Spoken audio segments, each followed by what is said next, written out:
Hello, friends of YouTube. Welcome to Mike Reads the World.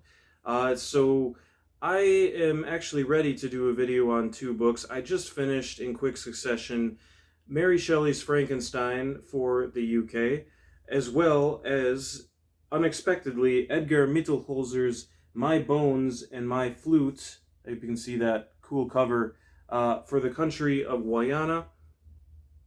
I say unexpectedly because I just kind of curiously started this one, thinking, oh, it'll take me, a few days yet. But in one day, just sped through this book. Not even sped through, I mean, just the pace of it. And it was so thrilling and it was scary and sucked me in. And I was just really interested to know what happened next. Before I knew it, I'd finished it, staying up a little later than I should have. But wow, I was just amazed because this is the first time, I think, in this whole series that I finished a book, that's over, it's probably 150, 200 pages in one day. And it was really two sittings. So there's something to be said for that. This was a page turner. Now, Edgar Mittelholzer is really interesting. Born in British Guyana, now, of course, just being the country of Guyana, he was actually part European and part African, so mixed descent. And this is a horror novel. He actually published 21 novels over the course of his life, and which ended by him setting himself on fire. Self-immolation is how he died, and actually that is how his final novel ends as well, with the main character doing that. So clearly, somebody who in his later life had, I don't know if we want to say, I guess, some psychological troubles. I don't know a whole lot about his life beyond that. He served as a soldier in World War II. And this book, while not considered the most important thing he wrote during his lifetime, has now become his most popular book and most widely read and most available. So this is the one that is actually standing the test of time, which is really cool to kind of see how, an author's, perhaps contemporary critics are not the best judges of what an author's greatest work is going to be in the long run. But this one is standing the test of time. There's criticism out there about it. There's good essays and lectures on YouTube. And so, yeah, it's subtitled, well, it's titled My Bones and My Flute, subtitled A Ghost Story in the Old-Fashioned Manner. This is kind of a tongue-in-cheek title, so I was expecting kind of an old-fashioned Caribbean ghost story. Really what it is a cosmic horror, Lovecraftian novel in the jungle of Guyana. And there is basically our narrator. Our narrator is a painter who his longtime friend, his name's Milton, and his longtime friend, who has a high-ranking position at a sawmill in the jungle, decides to take him along and contract him to make some paintings of some jungle scenes to put up on the walls of the offices at the sawmill. And so he agrees, and they go with his family, his daughter Jessie and his wife Miss Nevidson. The name of his friend is Ralph Nevison. So these four are all on a boat going to the sawmill, and they arrive at the sawmill. And during this whole time, Milton becomes aware that all this was kind of a pretext. The real reason Ralph Nevison wanted him to come along is that he and his daughter have been hearing a mysterious flute player that nobody else can hear. Some eerie flute music, and it's getting closer every day. And they know why, and it's revealed pretty early that Mr. Nevison found an old manuscript of written by a Dutchman back in the 1700s who owned a plantation in the same jungle that they're going to, and was murdered during an African slave rebellion in Guyana. They murdered him and his family, and now he's left this manuscript, which apparently has some, like some magical powers, some sorcery attached to it, that whenever anyone touches it, they'll start hearing the ghost, the flute playing of his ghost.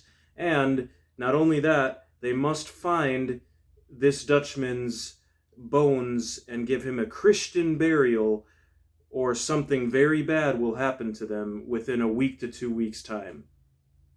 It's kind of like The Ring in a way. Like you watch the video, and if you don't show it to somebody, but instead of like you got to show it to somebody, you got to actually go find his bones and give him a Christian burial. So it's like the movie The Ring, what the characters actually thought is like, oh, this girl wants us to find something. No, she just wants you to show it to other people. Well, this is the opposite. This ghost wants you to find his bones and bury it, or you're going to die probably, is what they're thinking.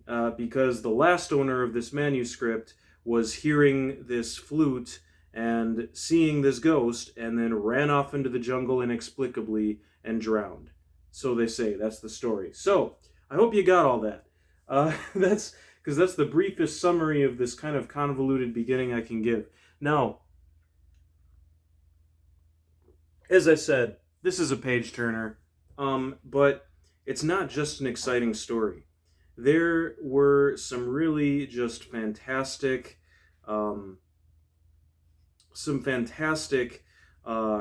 moments of writing. Like his descriptions of the jungle, for one, are really, they really bring to light this creepiness, and but also like very accurate to what it's like to be in the rainforest and its different moods, and like sunset, and just wonderful descriptions. But they're not overly long.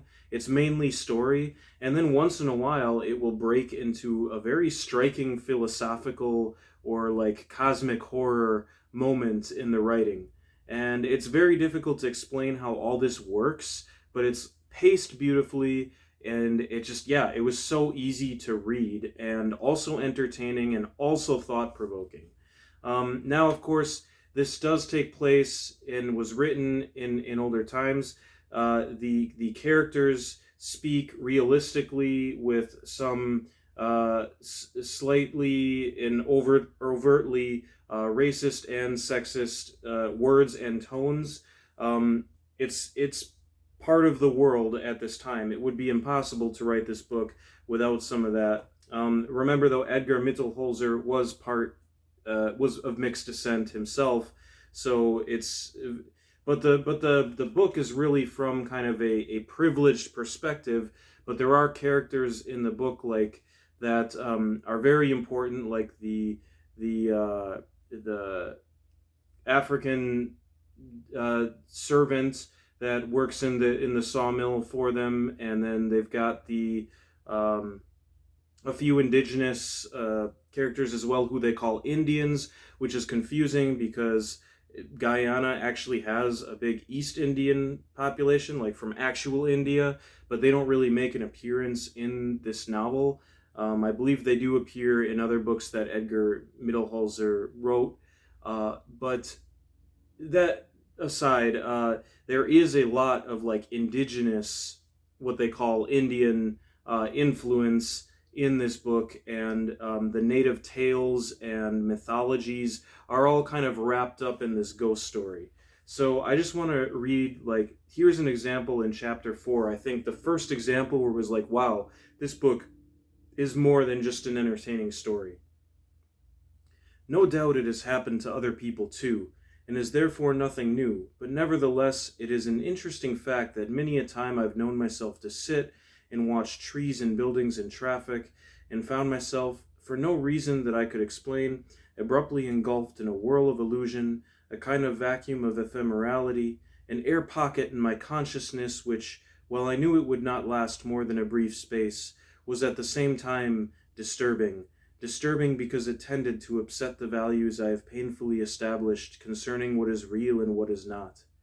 Call it a mystical experience if you will, but whatever it may be, the fact remains that in such moments I am aware, or at least tell myself that I am aware, of a shadow voice which assures me that there is no substance in the scene I am beholding, that everything I discern is simply a grand imposture thrust upon me through the artifices of my functioning nervous system. The buildings I am looking at, I would be made to feel, are composed of matter subject to corrosion, and therefore insecure, not to be trusted. At any instant they may disintegrate in a cloud of dust. The writing of it, there's moments where there's this sort of detachedness, and I should say the author presents himself as like, this is a story he's writing based on true events. So there's kind of a frame around this story of this being the narrator is trying to turn his diary into a book, and he mentions his wife is Jesse's, so you know that Jesse's going to survive this story. You know the narrator is going to survive this story, but that doesn't take away from the horror of it. At least I felt it didn't. And I'd actually kind of forgotten that detail about halfway through, that I was reading like this guy turning his diary into a story. And it's not Edgar Mittelholzer saying that this is a real story, but it really is immersive to start the story with the narrator saying, this is a true story. You know, that's how all great ghost stories start. And then just trying to write down the truth of the matter from his diary. So there's moments where the narrator will make kind of semi-third wall references to the fact that like he's writing this story after the fact.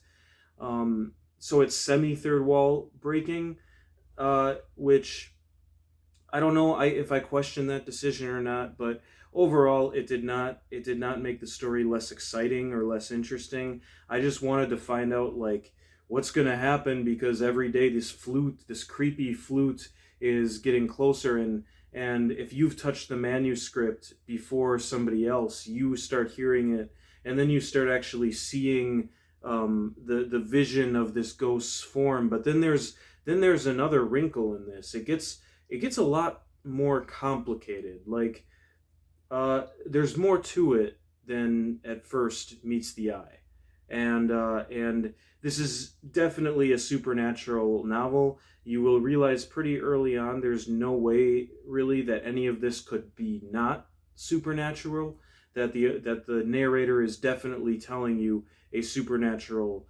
mystery. Not like King Stock's Wild Hunt, where it's there's like rational explanations for the apparently supernatural events that are happening. This one is definitely supernatural, but yeah, it was creepy. It was good. The descriptions are so well executed for the mood and the atmosphere. I hope I can find something quickly here of the jungle, and just the unraveling of the whole mystery of what is happening with the ghost of this Dutchman is really, it's just really engrossing. Candleflies abound on the coast of Guyana. They are fragile, unhurried little creatures the size and weight of the old 3-penny pieces, and will serenely crawl over your wrist or sleeve, glowing at brief intervals. On a dark night you can see them like soft sparks amid the foliage of shrubs and even very tall trees, for they fly high sometimes. Or you may be lying sleepless in bed, and at your window a green-white eye will suddenly glow into being and vanish in silent mystery. Sometimes among the rafters one of them will appear as a fluffy bleb, darting swiftly from beam to beam, or in a downward arc, green and deadly still, so that you have the inclination to bury your face in your pillow, as though to avoid some intangible menace. Against the unbroken black of the jungle, and over the surface of the sluggishly flowing river, in which the stars could be seen reflected, the fireflies made a perpetual display. It was a dance, wavering, untiring, silent. Aimless flecks of glowing down, they hovered and dived and rose and crisscrossed, futile and unmeaning, pygmy lanterns weaving pencils of light in the moist gloom. When I watched them too intently, I found that their effect on me began to be mesmeric. I seemed to see them coming at me and then receding, coming and receding, and once in coming they seemed to multiply into thousands and millions of cool, intense points, and feeling cloaked down upon me that there was a quality about them furry and wicked, frosty, as though they might be things from a region of polar lights, and might themselves be segments of an icy peril that would probe into the human frame with a numbing rigor. I just had to stand and watch them, engrossed, until I smiled and shook off the spell, though even when actuality invaded me again, I had to shudder slightly and warn myself not to get too wrapped up in dreams and white specks of light. Lovely, lovely and hypnotic is the writing, and even when he's telling the story and you're just pulled along, and of course one of my favorite characters in the book turns out to be Rayburn, who is the servant of African descent in the sawmill, who lives downstairs, and Mr. Nevison's wife wants nothing to do with him in the beginning, but then in one part of the story they actually realize that they need him, and he joins the story and becomes a very important character, alongside our narrator Milton, Mr. Nevison, and his daughter Jessie. And he's just a wonderful character, the way he is integrated into the novel. And there's even a criticism, an introduction at the beginning of this edition. Do not read that essay before you read the book. It is full of spoilers, and I know that kind of thing happens, so I never read those essays before I read the book, so I escaped the spoilers. But I just wanted to warn you of that if you do get this Caribbean Modern Classics edition. But I wanted to say that essay has some really interesting ideas about the book, that it could be an allegory, that there's obviously some kind of social metaphor going on here. I mean, you have this sort of mixed descent narrator. You have an indigenous man, a black man, and then you have three, of the kind of more English or European people that are the Nevison family, and the way they interact is all very significant toward each other, and of course these sort of although racial categories are obviously biologically pointless, they're real things in the social history, and they are made clear, and they're very much engaged with. And then you have also the fact that this old Dutchman, he was murdered by a slave rebellion, and now they're trying to, they need to bring peace to his bones, or something terrible is going to happen to him. And he was like playing around with like demonology and raising and necromancy and stuff like that, and that's what they're speculating. So like I said, this gets to like a cosmic horror level. It's such a bizarre and unique book. So like I don't know, like I'm always say I'm not a person that I